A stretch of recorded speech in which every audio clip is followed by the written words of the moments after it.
probably noticed that there's something different about me. It's okay. It's a question I get a lot, all right? And it's all right. You don't need to feel bad. You're wondering what happened to his hair.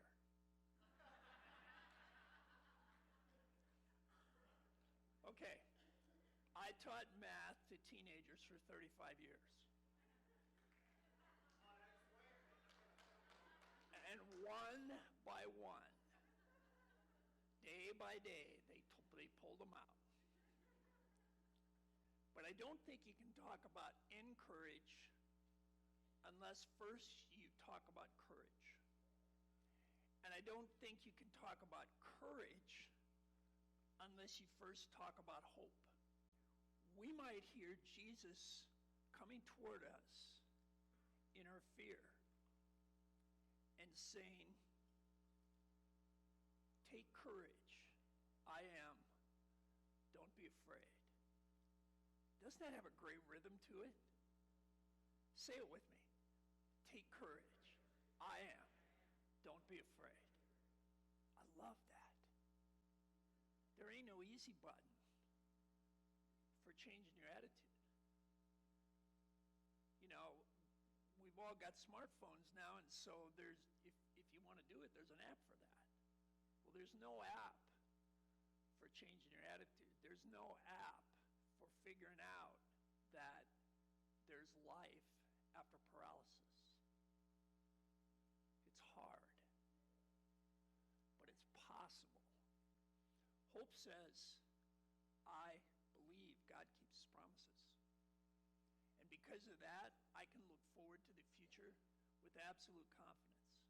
Hope is a confident expectation based on my faith that God keeps his promises.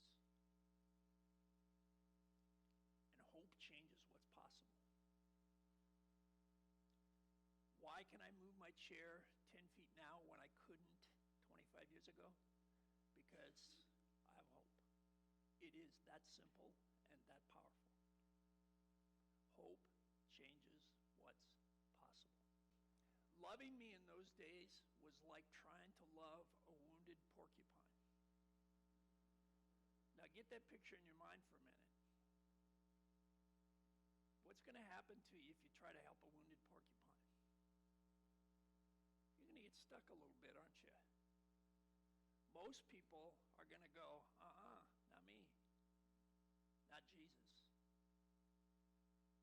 Jesus chose to get down in the pit with the wounded porcupines and say, yeah, I'll help. And what he says to us is, follow me. When Jesus confronted those disciples on the water, he wasn't telling them not to feel fear. He knew that they were about to face some very frightening situations. And he wasn't telling them they shouldn't feel fear. He was telling them not to let their fear control them. He was telling them to face their fear and move forward with courage. Not because of their strength, but because of his. Take courage. I am. Don't be afraid.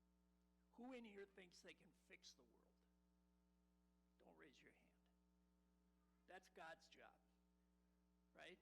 God will fix the world on his time frame when he's ready. Okay? That's his thing. Who in here thinks they can change the world? Raise your hand. Every person in this world, in this room, can change the world.